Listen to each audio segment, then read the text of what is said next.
Championship 2024 and the world champion is on your screen, Ding Liren and his challenger Domaraju Gukesh. The score is 6.5, 6.5. The one who wins today will become the world champion. In case of a draw, we move to the rapid tie breaks.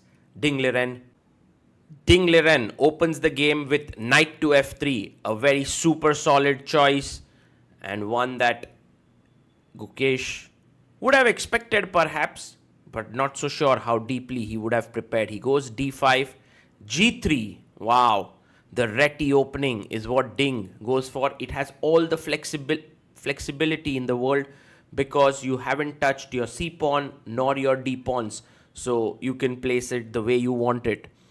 Now the bishop comes to g2 and let's see what Gukesh plays here. He has taken the center and with knight c6, he's going for the reversed King's Indian. If you castle, I can go e5. But Ding is like, I'm going to play the reversed Grunfeld. He plays d4 and takes will be met with knight takes. So Gukesh tries to be very solid. He goes e6. And it makes sense, this move e6. White castles here. And black takes.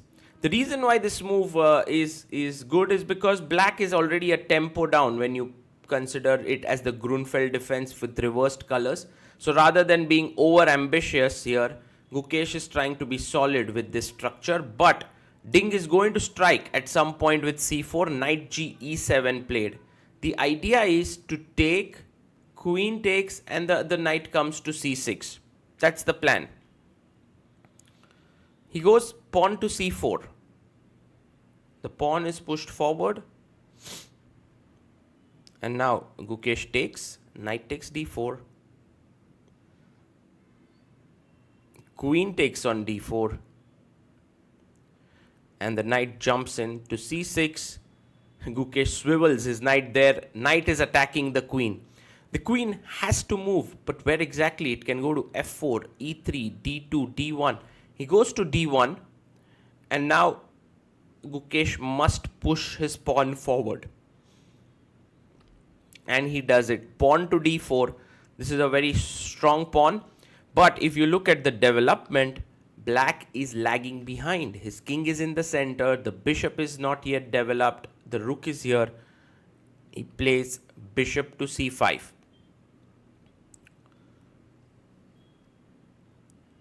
And now the d4 pawn is under pressure. He takes it.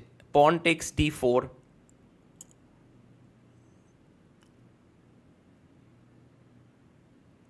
And he takes back with the bishop. The bishop is nicely centralized here and looking very strong, putting pressure in both directions.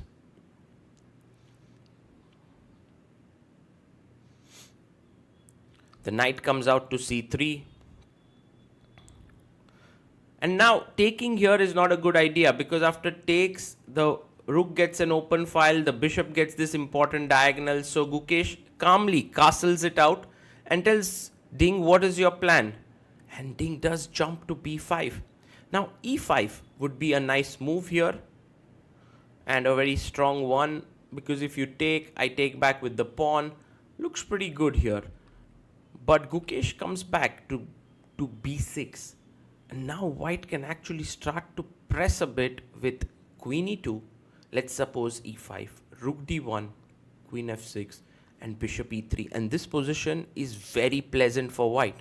In fact, Gukesh would be putting a lot of pressure here on Ding after bishop b, after queen. Ding would be putting a lot of pressure on Gukesh after queen e2 and rook d1.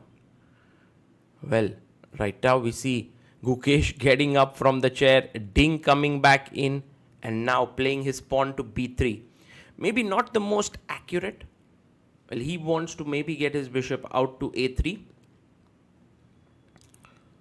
a6 is played. There was a tactic with bishop f2, king f2, queen f6, trying to win here, but after bishop f4, e5, and king g1, white would be doing very well. So b3, a6.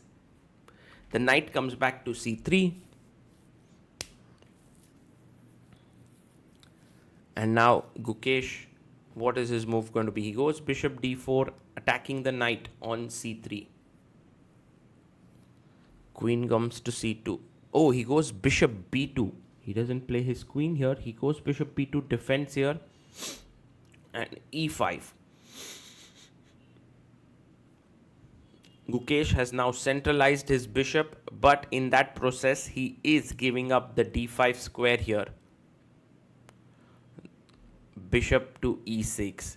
So slowly and steadily, you can see the black pieces coming into good squares. The knight jumps into the center, knight to d5.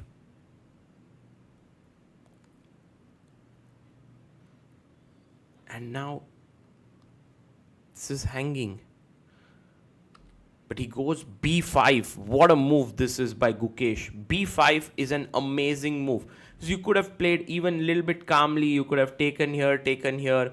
Maybe tried to bring your knight in. Although f4 is quite irritating there. But b5 just destabilizes the knight on d5. He takes the pawn, which is not particularly a great idea. But I think Ding has found a way to equalize the position. His idea now after ab5 is to move the knight away, attack the knight here. Yes, knight to f4, nice move played. And now c6 is hanging, knight takes e6, is threatened. Well, he plays e takes f4.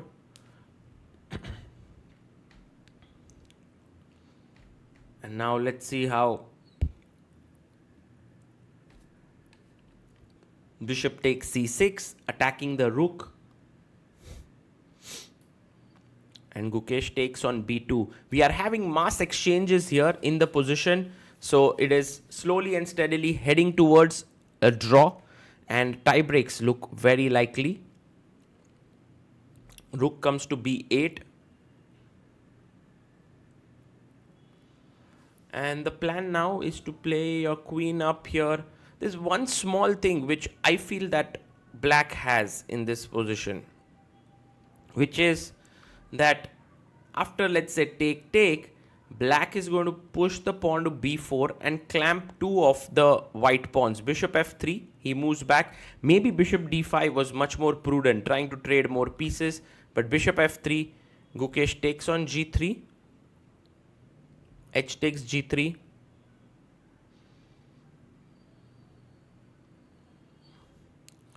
And now pawn to b4. So there's a slight pressure here. Nothing much, nothing serious, but one pawn sort of clamps the two pawns and Ding immediately wants to unravel. He's like, I don't want to keep waiting with you, Gukesh, trying to put pressure. B takes a3. And now after rook takes a3, which is played. Well, if you take bishop takes b3, then you're going to lose a piece after rook b1. That's the problem. So g6 is played here.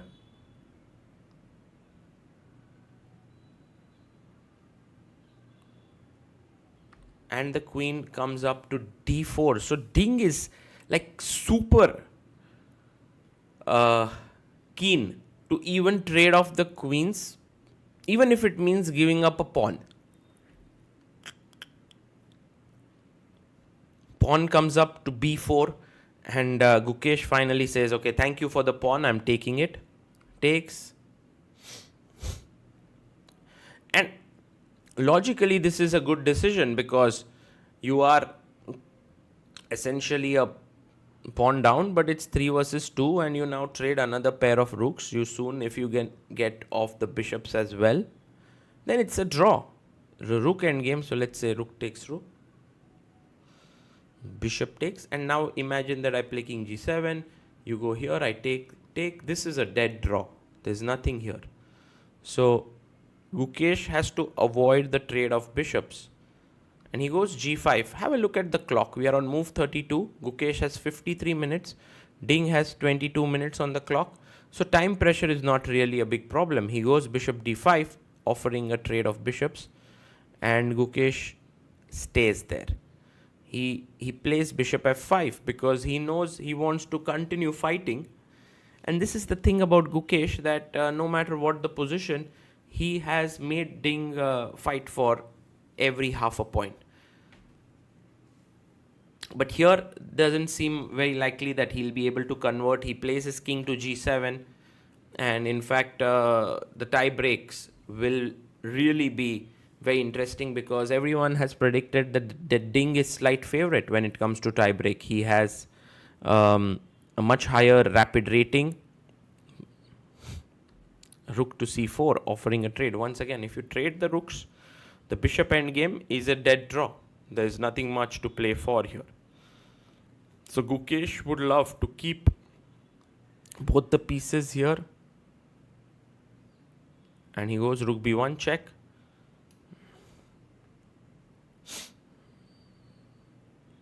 And let's see what Ding Liren continues with. King goes to g2. And now he's trying to go bishop e4. Once again to trade off the bishops.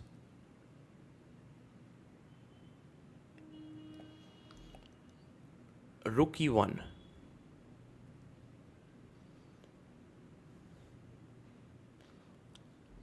And the rook goes to b4.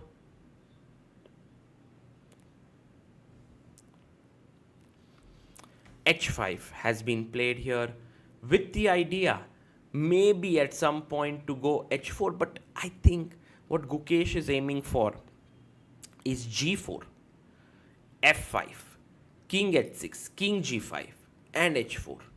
So he has a long-term plan in mind and he'll try to execute it. Not so sure if he'll be successful here, but at least you keep playing. Also, the tie-break is just the next day. So if you're able to play a long game, by the way, 40 moves are done. So Ding Liren gets 30 more minutes on the clock. He's 38 minutes on the clock, but Gukesh has 1 hour 12 minutes. King h6 and Gukesh gets up. Ding comes back in.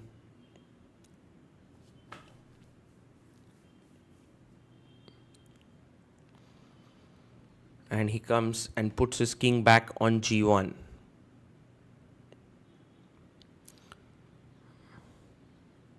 I'm a little bit in awe of how Gukesh is playing here, because, you know, most of the players would already have lost the intent to play on. You know, they would continue, but not with this laser sharp focus that Gukesh is showing. Pawn to g4.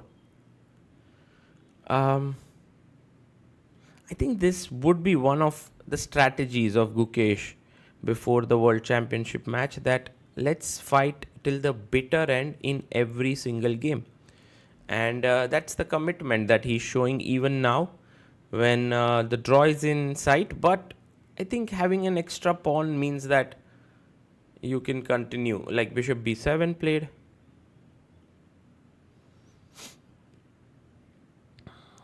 And now the king comes up to g5.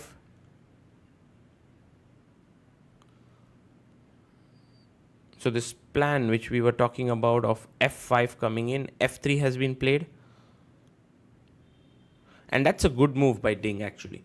Because now with trading another pair of pawns, it'll become very tough for Gukesh to win. Although Ding has been bleeding a little bit of time, he has 21 minutes on the clock. Gukesh has 1 hour 11 minutes. He plays f5. You can push your pawn to f4, but I think Ding wants to simplify. So taking on g4 makes a lot more sense. So fg.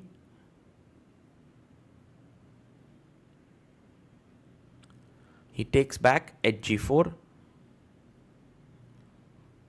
And now the best way to defend is just to keep waiting with your rook on the 4th rank.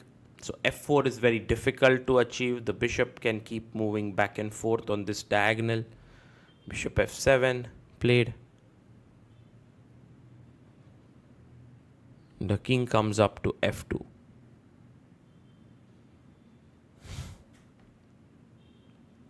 He gives a check. At this point, we have tickets of the tiebreak that have gone live. So many people can go and check them out and buy them.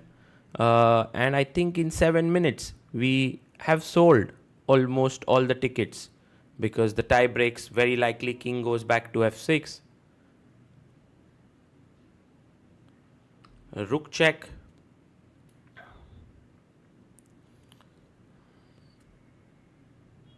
And whether Gukesh, he goes g5 back. And I think Ding will come back to b4. Yes, he's not going to allow pawn to push. He's at 16 minutes on the clock. Gukesh keeping an hour, more than an hour on the clock. Bishop e6 played. Rook a4.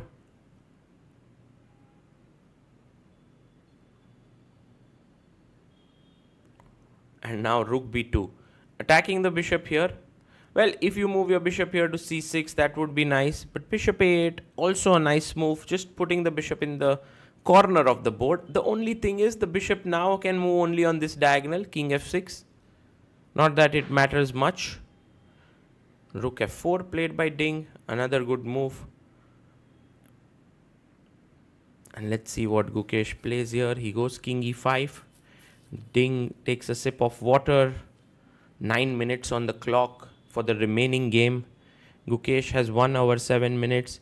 He plays rook f2 and it's a huge blunder. It's a huge blunder. Let's look at Gukesh's expressions here. Look at him. He zones in. He can't believe. He can't believe what has happened here. He moves in. He's like, what? Ding, did you really play this? Guys, the winning idea is to take the rook and put the bishop on d5. And look at Gukesh. He's seen it. He can't believe it. The world championship is moments away. Because if he wins this, he becomes the world champion. He tries to focus here. And now takes the rook. Rook takes f2. And Ding knows he's blundered. Look at Ding there. Bishop d5 played, offering a trade of bishops there. He looks at Ding. And now a bishop trade cannot be avoided. That is the main problem of having the bishop there. And this is a lost king and pawn endgame. Unbelievable turnaround. We'll have to refund the tickets. For sure. Because this is over. Look at Ding there. He's lost it. Gukesh gets up and starts walking around. Just like his typical walk that he does. King comes up to e3, but this is over. King will come to e5. And he will push back the white king here. For example, if king f2, king d4, king e2, king here, king here, king here. And when you push him back, you're simply going to win this pawn. And there you have it. Ding Liren has lost. Gukesh can't believe what has just happened here. This is the ultimate moment of the World Championship. Ding Liren is going to throw in the towel here. He pauses the clock. He resigns the game. Gukesh is the world champion. Look at Ding congratulating him. Look at Gukesh. He's smiling. He can't believe he's become the world champion here. It's absolutely stunning moment in the history of chess, because not only has Gukesh become the world champion, Ding moves out, but Gukesh has become the youngest world champion ever at the age of 18 years only.